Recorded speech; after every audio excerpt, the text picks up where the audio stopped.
കുറച്ചു പേര് ശീതുട്ടിയുടെ വാട്ടേ ഈറ്റിന്റെ ഡേ ചെയ്യുമെന്ന് ചോദിച്ചിരുന്നു. അപ്പൊ ആ വീഡിയോ ആണ് ഇന്ന്. രാവിലെ മോനെ സ്കൂളിൽ വിട്ടതിന് ശേഷം ശീതുട്ടിയുടെ ഒരു റൗണ്ട് ഓട്ടവും ചാട്ടോ എല്ലാം കഴിഞ്ഞതിന് ശേഷമാണ് ആദ്യത്തെ ഫുഡ് അടി പരിപാടി തുടങ്ങുന്നത്. ഞങ്ങൾക്ക് ഇവിടെ രാവിലെ കഴിക്കാൻ തടി പോലെ ഇരിക്കുന്ന ഉറട്ടിയായതുകൊണ്ട് അത് അവള് കഴിക്കൂല കേട്ടാ. അതുകൊണ്ട് അവൾക്ക് സെർലാക്കാണ് എടുക്കുന്നത്. ഈ സെർലാക്ക് അവളുടെ വയറ്റിലേക്ക് ഒരു 2 സ്പൂൺ പോകണമെങ്കിൽ ഈ നാട്ടിലുള്ള സകലമാന കാക്കയ്ക്കും പൂച്ചയ്ക്കും ടുട്ടൂന്നും മുട്ടൂന്നും കുട്ടൂന്നും ഒക്കെ ഉള്ള പേര് ഞാൻ ഇട്ട് കൊടുക്കേണ്ടി വരുവേ. 2 സ്പൂൺ കഴിച്ചിട്ട് 3ാമത്തെ സ്പൂൺ കോരുന്നതിന് മുന്നേ അവൾ ഇറങ്ങി ഓടും കേട്ടാ. അത് കഴിഞ്ഞൊന്ന് ഡ്രസ്സൊക്കെ മാറ്റിയതിന് ശേഷം ഞാൻ അവളെ മ്യൂസിയത്തിലേക്ക് വിടുവേ. ഈ കട്ടിലിന്റെ മണ്ടയിലാണ് ഞങ്ങളുടെ മ്യൂസിയം കേട്ടാ. ഇവിടെ സകലമാന പക്ഷി മൃഗാദികളും ഉണ്ട്. ദേണ്ട ഈ ഇരിക്കുന്ന സംഭവമാണ് ഞാൻ ഒരു കാലത്തും കുടിക്കാത്തതും എന്നാൽ എന്റെ മക്കളെ നന്നായിട്ട് ഞാൻ കുടിപ്പിക്കുകയും ചെയ്യുന്ന ചുമയുടെ മരുന്ന് കേട്ടാ. അത് പിന്നെ വാട്ടയിട്ടിട്ടേ എന്ന് പറയുമ്പോൾ കുടിച്ചതും കഴിച്ചതും എല്ലാം പറയണമല്ലോ. അങ്ങനെ മരുന്നും കൂടെ കുടിച്ചതിന് ശേഷം ശീതൂട്ടി ഇനി ഒരു 2 മണിക്കൂർ സുഖം ഉറക്കമായിരിക്കുവേ.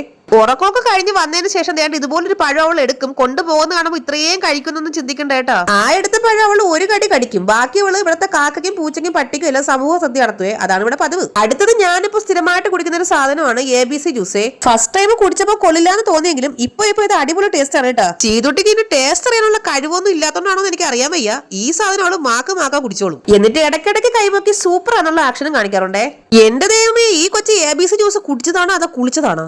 അത് കഴിഞ്ഞൊരു 1 മണിക്കൂർ ഞാനും ശീതൂട്ടിയും കൂടെ പുറത്തൊക്കെ ഇറങ്ങി വെറുതെ വായി നോക്കി ഇരിക്കുവേ. ഇനി ശീതൂട്ടിക്ക് വേണ്ടിയിട്ടുള്ള ഉച്ചഭക്ഷണം തയ്യാറാക്കലാണേ.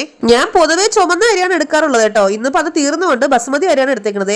ഇതാവുമ്പോ അടുപ്പത്തേക്ക് ഇട്ട് കണ്ണടച്ച് തുറക്കുന്നതിന് മുന്നേ നമ്മുടെ ചോറാവൂട്ടാ. പിന്നെ ചോറിനോടെ കഴിക്കാൻ അടുത്തുണ്ടാക്കുന്നത് ക്യാരറ്റ് വെറുതെ ഉപ്പും മഞ്ഞളും മാത്രമായിട്ട് ഉണ്ടാക്കുന്ന മെഴുക്കുവരട്ടിയാണ്. പിന്നെ സവാളയും പച്ചമുളകും ഒന്നും ഇടാതെ ഒരു മുട്ട ഓംലെറ്റ് ഉണ്ടാക്കി എടുക്കുവേ. അങ്ങനെ ചോറും മുട്ട ഓംലെറ്റും ക്യാരറ്റും മെഴുക്കുവരട്ടും തയ്യാറായിട്ടുണ്ട് കേട്ടോ. എല്ലാം തയ്യാറായി. ഇത് ആര് കഴിക്കും എന്നുള്ളതാണ് അടുത്ത ചോദ്യം. ശീതൂട്ടിക്ക് ചോറെന്ന് പറയുന്ന സാധനേ ഇഷ്ടമല്ല. വായിലേക്ക് വെച്ചു കൊടുക്കുന്ന ചോറ് ഒരെണ്ണം പോലെ വയറ്റിലേക്ക് വിടാതെ അവള് തുപ്പിക്കളയാറുണ്ടേ. കൊടുക്കുന്ന ചോറെല്ലാം അവള് വായുടെ ഒരു സൈഡിൽ ഒതുക്കി വെച്ചിട്ട് ഒറ്റയടിക്ക് തുപ്പിക്കളയും. അതാണ് അവളുടെ പരിപാടി. അങ്ങനെ ഇന്നത്തെ മിഷനും ഫെയിൽ ആയിരിക്കുവാണേ. തീതൂട്ട് ജനിക്കണേന് മുന്നേ ഇവിടെ 10 കാക്ക ഉണ്ടായിരുന്നുള്ളൂ. ഇപ്പൊ ഒരു 10-250 കാക്ക ഉണ്ട് കേട്ടോ. കാരണം കഴിക്കാൻ കൊടുക്കുന്ന എല്ലാം കാക്കയ്ക്ക് കൊടുക്കല്ലേ.